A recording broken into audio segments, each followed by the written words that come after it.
The top stories of today.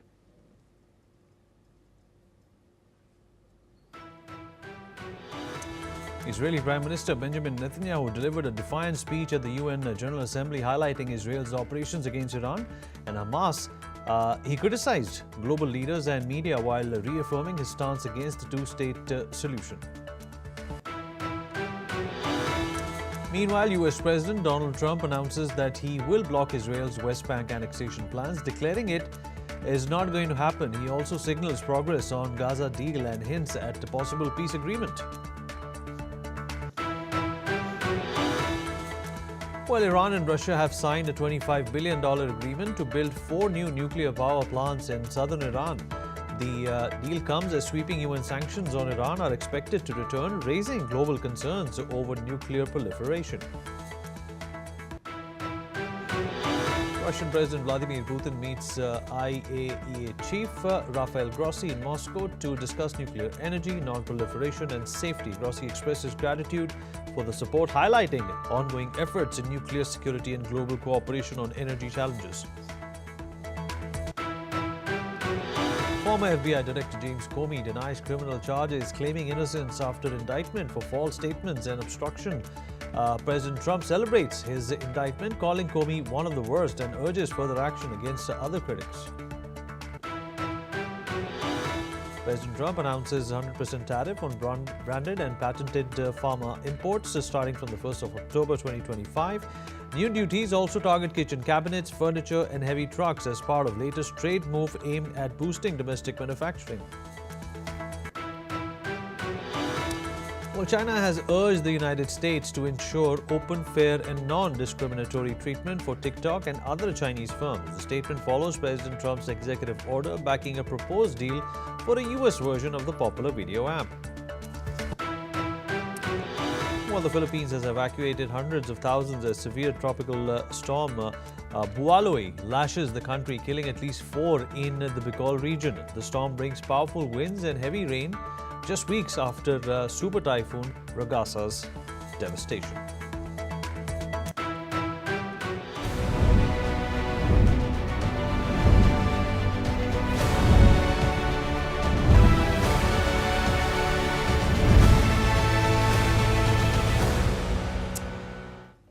Israeli Prime Minister Benjamin Netanyahu has delivered a speech at the UN General Assembly. Netanyahu started his speech by boasting Israel's operations against Iran and its proxies in the Middle East. Although he was speaking to a sparsely attended General Assembly, after many delegates walked out ahead of his speech, Netanyahu received loud applause from the Israeli delegation as he mentioned the Israeli operation blew up hundreds of pagers carried by Hezbollah members in Lebanon. The blast killed at least 37 people, including some children, and injured nearly 3,000 according to Lebanese health authorities at the time. He added that on the 7th of October, Hamas carried out the worst attack on Jews since the Holocaust and vowed to continue Israel's war against Hamas in the Gaza Strip. The Prime Minister also criticized what he described as biased media coverage and said many world leaders privately support Israel while publicly condemning it. He rejected the two-state framework as unworkable, asserting that Palestinian leaders have not been willing partners for a two-state solution.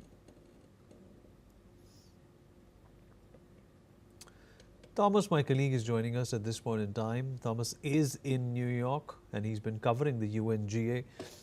Thomas, a mixed reaction to Mr. Netanyahu's speech. Of course, a bit of heckling and a bit of booing and then cheering. A number of delegates also walked out while he started to speak. But the fact of the matter is, that he stuck to the plan and he's going to stick to it regardless of what the world says and feels.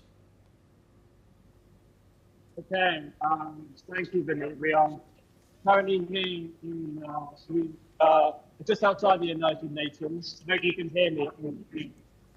There is a clash in between pro-Palestinian and pro.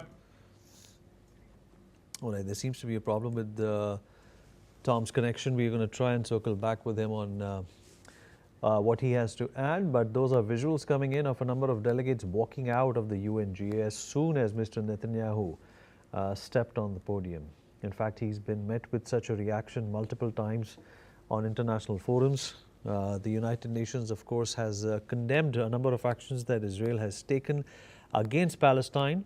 But the fact of the matter is that Mr. Netanyahu has come atop this podium to tell the world that it was Hamas who attacked them on the 7th of October, and that's how this entire war began. He also, of course, summarized the actions that Israel took against Iran. Now, let's listen in to what Israeli Prime Minister really had to say.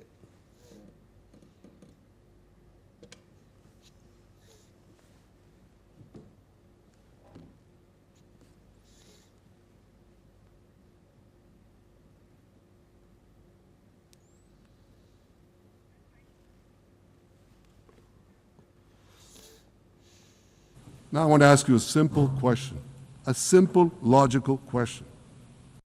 Would a country committing genocide plead with the civilian population it is supposedly targeting to get out of harm's way? Would we tell them, get out, if we want to commit genocide? We're trying to get them out. And Hamas is trying to keep them in. And this charge is so baseless. The comparison to genocide, wholesale slaughter of populations. What, did the Nazis ask the Jews to leave, kindly leave, go out?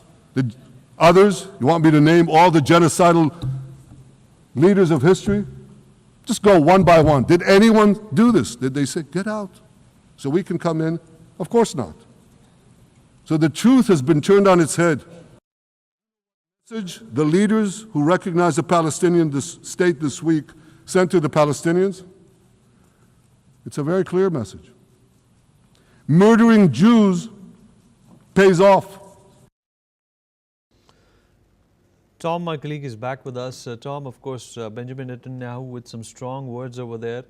He's saying that Israel is absolutely justified in its actions. It was Hamas that started this war, and it's going to be Israel that's going to end it. And he also once again went on to tell the world that the Palestinians and the Hamas are not really interested in the two-state solution, something which, countries and leaders from throughout the world have been pressing upon, including Donald Trump.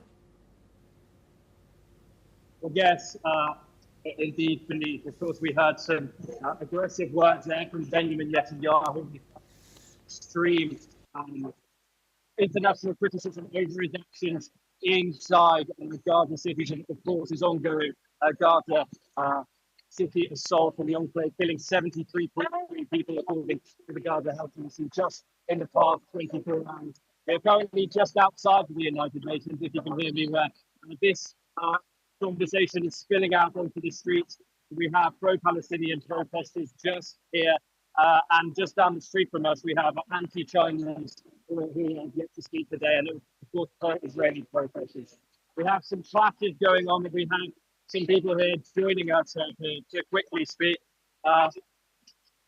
Hello, just tell us why you're here and your reaction to Benjamin Netanyahu's speeches today, saying that Hamas started this war and Israel is, of course, going to end it. Tell us why you're here.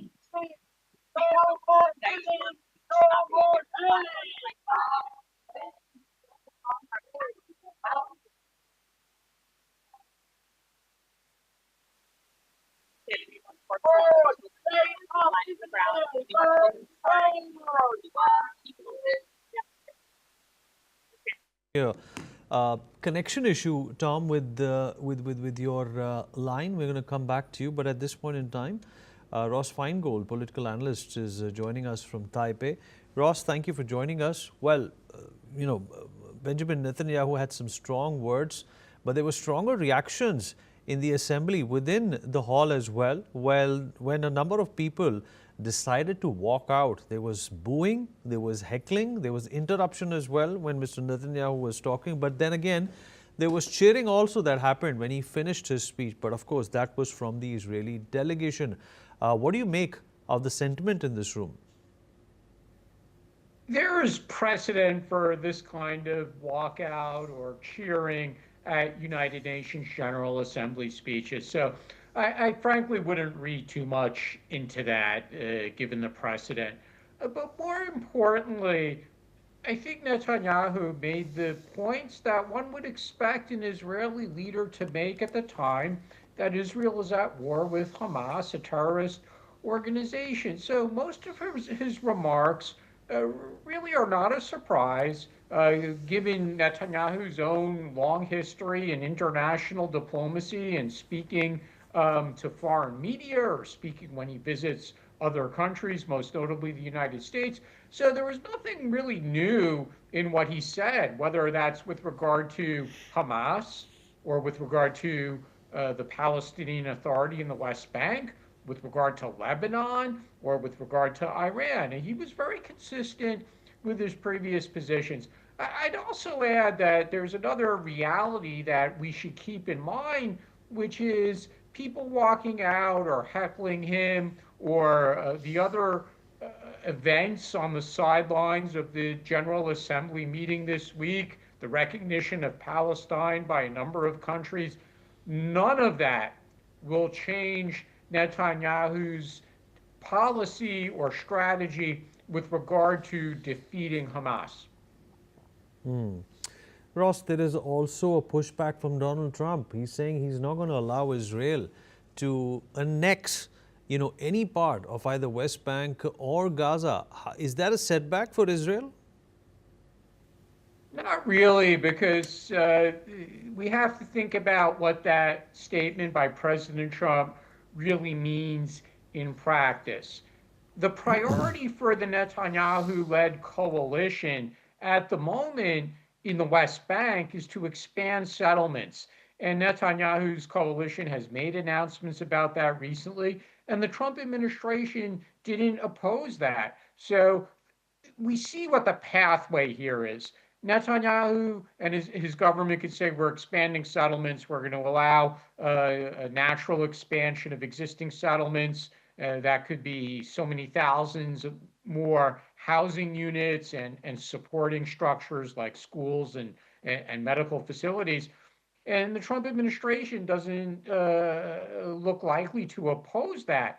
What the Trump administration is basically saying is we don't want Netanyahu to announce a 100% annexation. And I think for now, the Netanyahu government is probably comfortable with that kind of arrangement where they know they could say we're expanding the settlements and the Trump administration won't oppose that. All right, Ross, what do you think Israel is likely to achieve, from this kind of a hostile environment, especially at the UNGA? Israel is used to criticism at international organizations, and specifically with the UN, whether that's at the General Assembly or other UN-related or other organizations under the UN.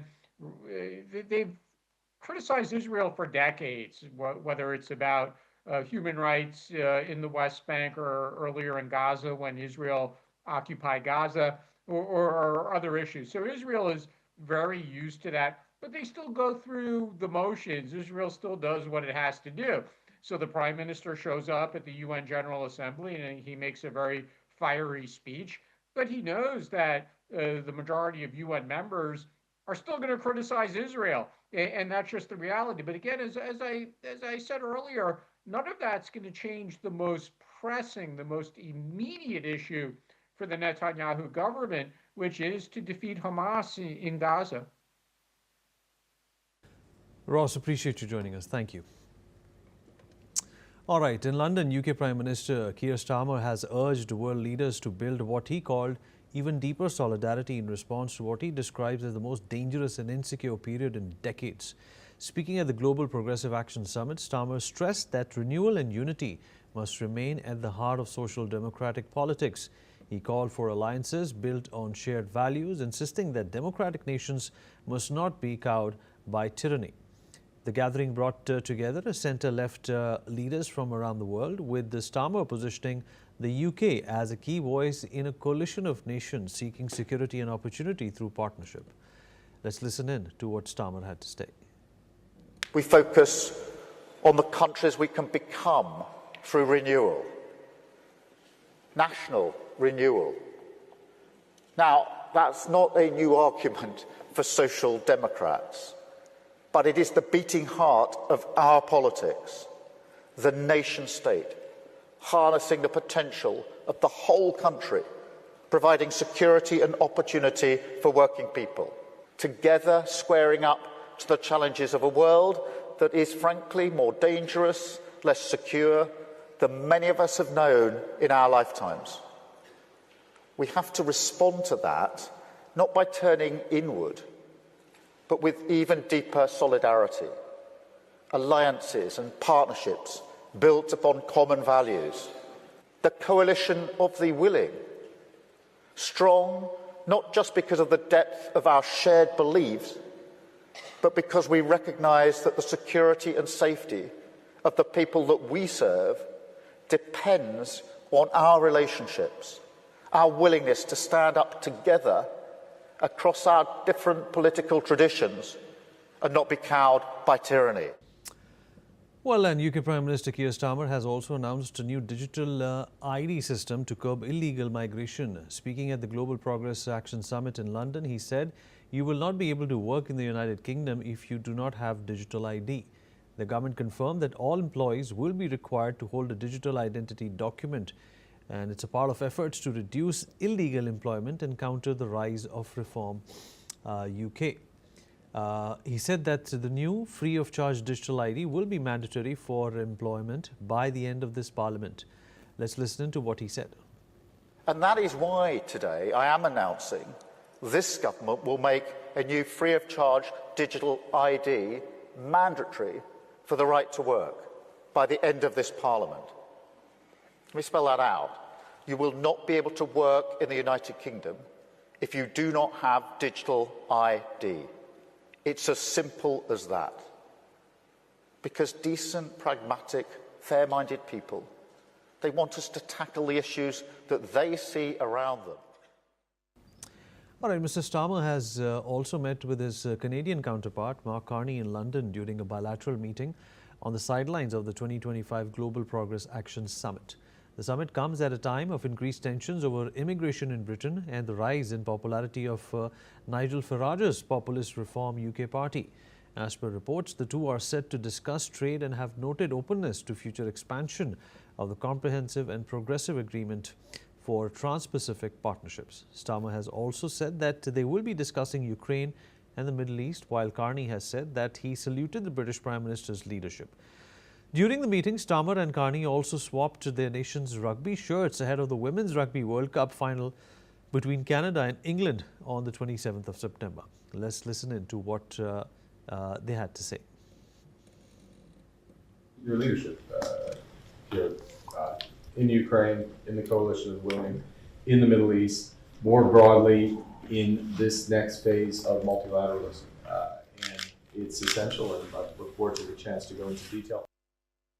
One issue we're going to disagree on, and that is a certain game of rugby tomorrow when we come up against each other. And but apart from that, it's I think everything we do is in absolute lockstep. Well, India has rejected claims made by NATO Secretary General Mark Rutte, who suggested that US tariffs on India prompted Prime Minister Modi to ask Russian President Vladimir Putin about his Ukraine war strategy.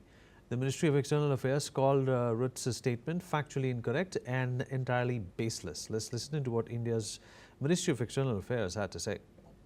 We have seen statement by NATO Secretary General Mr. Mark Rutte regarding a purported phone conversation between Prime Minister of India and President Vladimir Putin of Russia. This statement, let me clarify, is factually incorrect and entirely baseless. At no point has Prime Minister Modi spoken with President Putin in the manner suggested. No such conversation has taken place. We expect the leadership of an important and esteemed institution like NATO to exercise greater responsibility and accuracy in public statements. Speculative or careless remarks that misrepresent the Prime Minister's engagement or suggest conversations that never occurred are unacceptable. As previously stated, India's energy imports are meant to ensure predictable and affordable energy cost to the Indian consumer.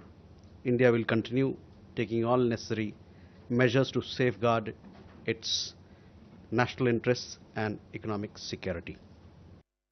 Sumit Peer, geopolitical commentator and senior political analyst, joins us on the show. Sumit, this is exactly the kind of misinformation and the slandering that India needs to counter from time to time. I'm happy to see that the Ministry of External Affairs was quick to respond to the NATO chief that, the Prime Minister would never get into this kind of a petty call with Russian Prime Minister and try and figure out what to do about American tariffs. And this is Western propaganda at its best again.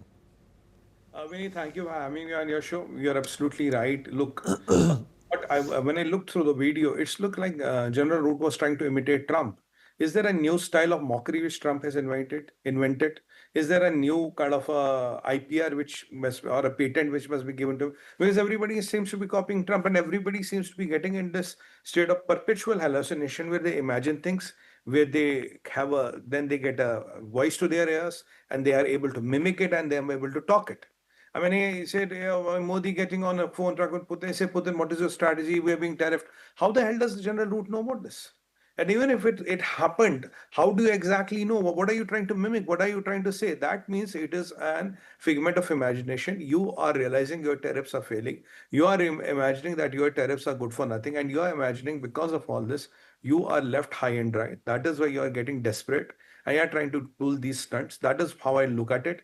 Beyond that, Vinny, it is nothing else. And I'm kind of I'm appalled to see this kind of a irresponsible behavior from a NATO chief. I know NATO is not a power bloc anymore. I know, there have been at least 7 or 8 times when Russians have violated the NATO territory in last 15 days. I know NATO is only talking and doing no action. I know NATO doesn't have the arsenal to fight even Putin. But, then you are trying to pro your bravado for creating these concocted conversations and trying to create an illusion and a delusion which never accepted, which never happened. And I'm very happy that the MEA has kind of rebutted it because that is what it should have happened. And honestly, Vineet, even if for just the sake of argument, if this call happened between Mr. Putin and Mr. Modi, how the hell does General Root know? How does he know what who spoke what?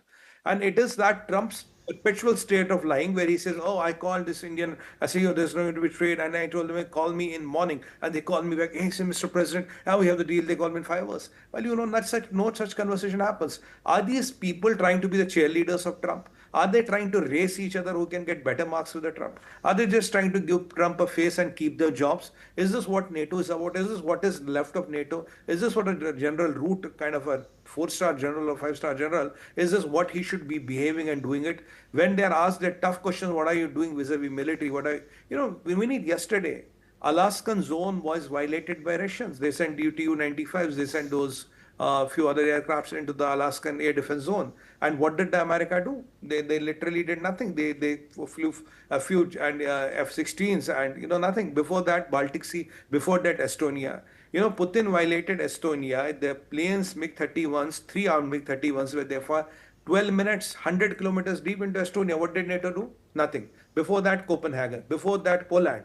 Putin is testing each and every flank of NATO. And yesterday, he went inside Alaskan Air Defense Identification Zone and tried and kind of tested their resolve. Is it wrong that Trump is saying shoot down NATO planes? Yeah. I mean, what kind of a rhetoric are we talking here in the world? Do you want to push world to World War III? Yeah. This is irresponsible. This is absurd. You're absolutely right, Sumit. Once again, you're absolutely